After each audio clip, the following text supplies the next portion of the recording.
అందరికీ praise the lord. అందరు బాగున్నారా? ఇది చాలా ఉత్సాహంగా ఉన్నట్టుంది. ఎందుకు? లాస్ట్ డే అనా? గిఫ్ట్స్ వస్తాయనా? ఎందుకు మరి? ఎందుకు ఇంత ఉత్సాహంగా ఉన్నారు చెప్పండి. అలా ఇటు వింటున్నారా? వింటున్నారా? బుజ్జి బుజ్జి పిల్లలు, బుజ్జి బుజ్జి పిల్లలు, బుజ్జి బుజ్జి పిల్లలు, బుజ్జి బుజ్జి పిల్లలు, పిచ్చి పిచ్చి పిల్లలు, బంగారు పిల్లలు. Oh thank you. ఓకే, మనము మిషనరీ స్టోరీలోకి వెళ్ళిపోదాం. డేవన్ చెప్పింది ఏ మిషనరీ స్టోరీ? గార్డెన్ డోరా. సెకండ్ రోజు ఓకే, ఇద్దరు గురించి మనం నేర్చుకున్నాం కదా.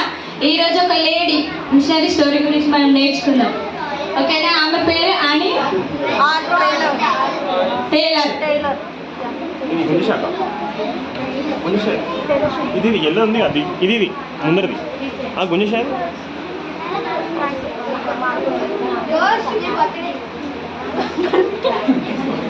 ఓకేనా పిల్లలు?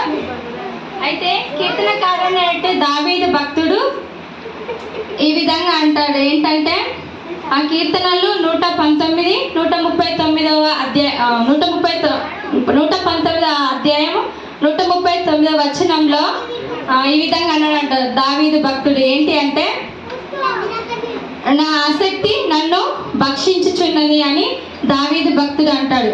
ఇదే విధంగా ఒక స్త్రీ అంటారు ఏమనంటే, డిబిట్ ప్రజలకు తన యొక్క సువార్తను ప్రకటించాలని ఆమె యొక్క ఆశ ఆమెను భక్షించుచున్నదంట. భక్షించుచున్నదంటే ఏంటంటే ఆమెలో ఉన్న ఆశ ఆమెను తినివేస్తుందని అర్థం అన్నమాట. ఏంటి అక్క భక్షించుచున్నది అని మీరు అడగచ్చు. కానీ అది ఆమె యొక్క ఆశ, ఆసక్తిని ఆమెని తినివేస్తుందట. అయితే ఆమె పేరు ఏంటంటే అని టేలర్ గారు. ఓకేనా? చూస్తున్నారా అందరూ?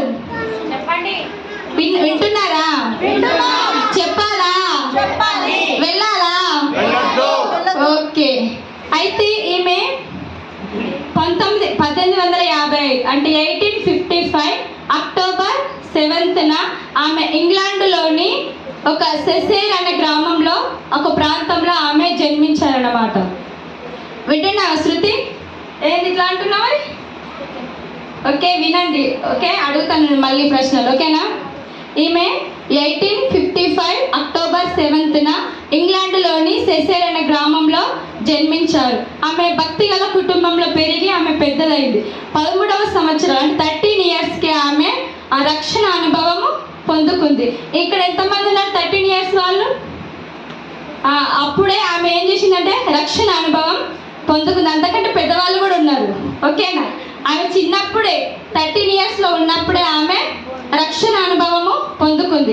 చిన్ననాటి నుంచి, ఇప్పటి నుంచి మీ పిల్లలు ఇంతున్నారు, చిన్ననాటి నుంచి ఆమె మిషనరీ స్టోరీస్ విని, అనేకమైన ప్రసంగాలు విని ఆమె ఒక తీర్మానం చేసుకుందనమాట. నేను కూడా మిషనరీకి వెళ్ళాలి అని ఒక పట్టుదలతోటి ఆమె గొప్ప తీర్మానం చేసుకుంది. ఈరోజు మీరు ఎంతమంది తీర్మానం చేసుకుంటారు? చేస్తారా? ఎవరికైనా పరిచర్య చేయాలని, ఎవరికైనా సువార్త ప్రకటించాలని తీసుకుంటారా మీరు? ఓకే, తీసుకోవాలి. ఓకేనా? ఆమె చిన్నప్పుడే ఆమె ఒక తీర్మానం తీసుకుంది.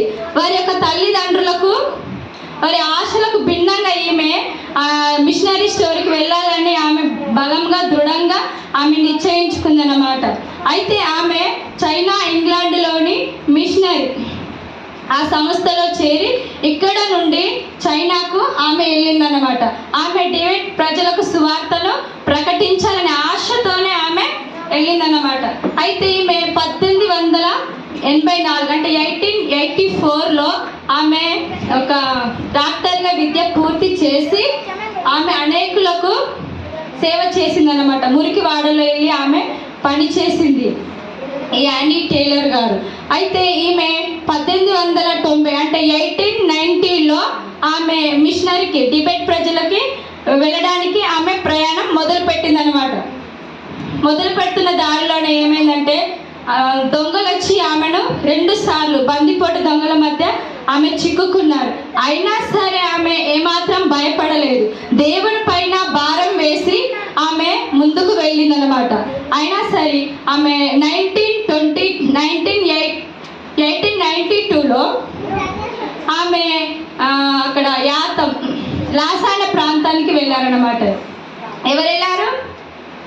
యానీ టేలర్ గారు లాసాన ప్రాంతానికి వెళ్ళారనమాట.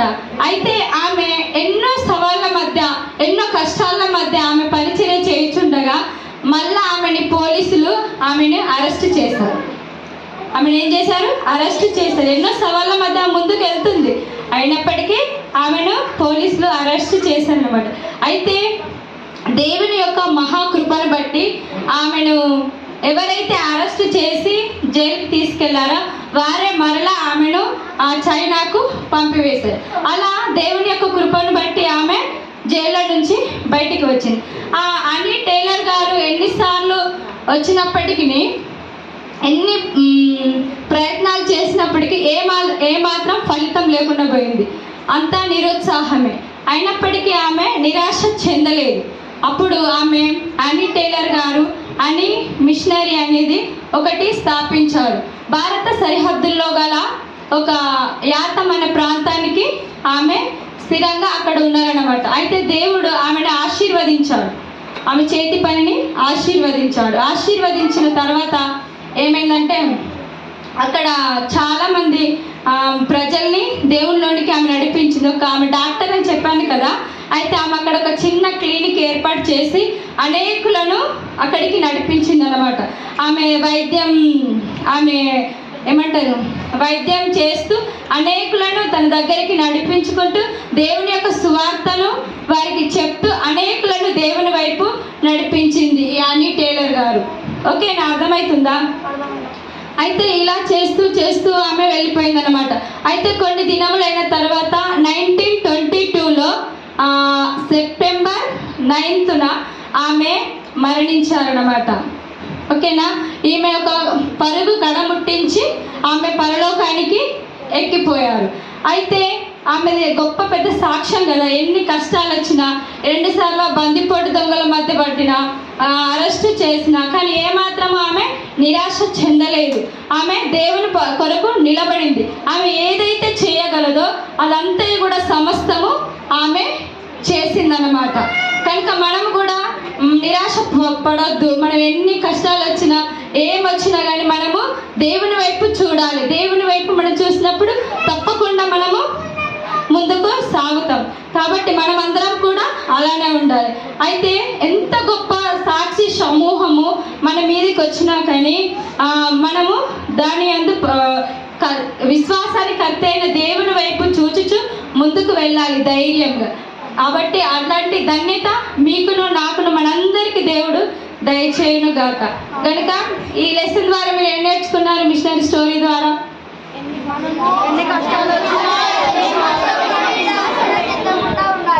ఓకే, ఎన్ని కష్టాలు వచ్చినా మనము ముందుకు సాగాలి. దేవుడు మనల్ని విడిపిస్తాడా? విడిపిస్తాడు. దేవుడి కోసం మనం పట్టుదలతో మనం ముందుకెళ్తే దేవుడు తప్పకుండా మనల్ని విడిపిస్తాడు. ఈ మిషన్ ద్వారా మీరు అందరూ విన్న స్టోరీని దేవుడు దీవించి ఆశీర్వదించును గాక. ఆమేన్. బుజ్జి పిల్లలు అర్థమైందా?